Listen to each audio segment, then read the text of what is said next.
Hello दोस्तों, अब हम लोग पढ़ेंगे 5 स्टेज थ्योरी ऑफ पर्सनालिटी। तो सिगमंड फ्रायड ने 5 स्टेज थ्योरी दिया। उन्होंने बताया कि पर्सनालिटी का डेवलपमेंट 5 स्टेज से गुजरने के बाद होता है, और अगर इन स्टेजों का डेवलपमेंट सही से हो जाता है तो उसका पर्सनालिटी अच्छा डेवलप होता है, और नहीं तो उसके लाइफ में एक फिक्सेशन आ जाता है।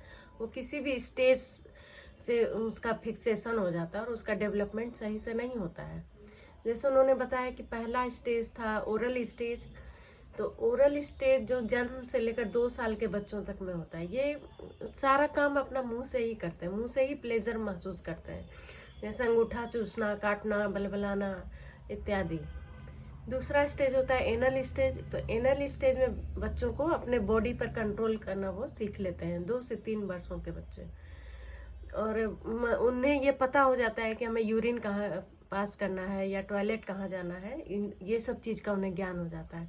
तीसरा होता है फैलिक स्टेज। तो ये 4-5 साल वर्ष के एज में बच्चे में क्या होता है कि वो जेंडर को सीख लेते हैं, जैसे कि मेल कौन है, फीमेल कौन है, इनके बीच डिफरेंस करना वो सीख जाते हैं। और इसी एज में उनमें 2 तरह के कॉम्प्लेक्स पैदा होते हैं, जैसे लड़कों में ऑडिपस कॉम्प्लेक्स और लड़कियों में इलेक्ट्रा कॉम्प्लेक्स उत्पन्न हो जाता है। तो ऑडिपस कॉम्प्लेक्स क्या है कि ऑडिपस क्या थे कि एक ग्रीक राजा थे जो अनजाने में ही अपने पिता की हत्या करके अपने माता से विवाह कर लिए थे। तो इस स्टेज में क्या होता है कि लड़का सब अपनी माता के प्रति ज़्यादा अट्रैक्ट हो जाते हैं और वो अपने पिता को अपना दुश्मन समझने लगते हैं और उनसे घृणा करने लगते हैं। पर यदि उन्हें समझाया जाता है कि नहीं ये गलत है, और जब वो समझ लेता है कि हाँ ये संभव नहीं है, तो वो फिर अपने पिता के समान ही व्यवहार करने लगता है और उनको अपना आइडियल समझता है और अपनी माँ के साथ सही व्यवहार करता है। और यही चीज़ लड़कियों में होता है। तो लड़कियों में इलेक्ट्रा कॉम्प्लेक्स होता है। तो इसमें भी एक इलेक्ट्रा थी जो कि एक ग्रीक कैरेक्टर थी जो अपने भाई के द्वारा अपनी माँ की हत्या करवाती थी।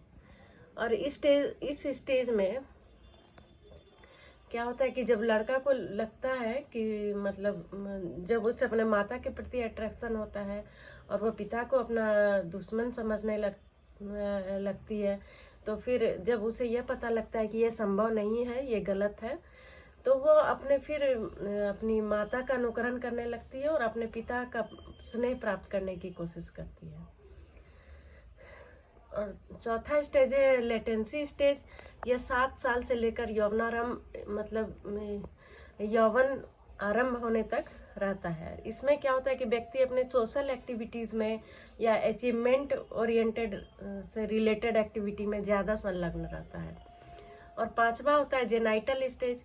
तो इस स्टेज में क्या होता है कि व्यक्ति अपोजिट सेक्स के प्रति अट्रैक्ट करना सीख लेता है। और ये 5 स्टेज जो है, जैसे anal stage, phallic stage, latency stage, genital stage और ओरल स्टेज, ये 5 स्टेज में अगर व्यक्ति का डेवलपमेंट बिल्कुल सही तरीके से होता है तो उसका पर्सनालिटी बहुत अच्छा डेवलप होता है, अन्यथा उसके पर्सनालिटी में दोष आने लगता है। Thank you.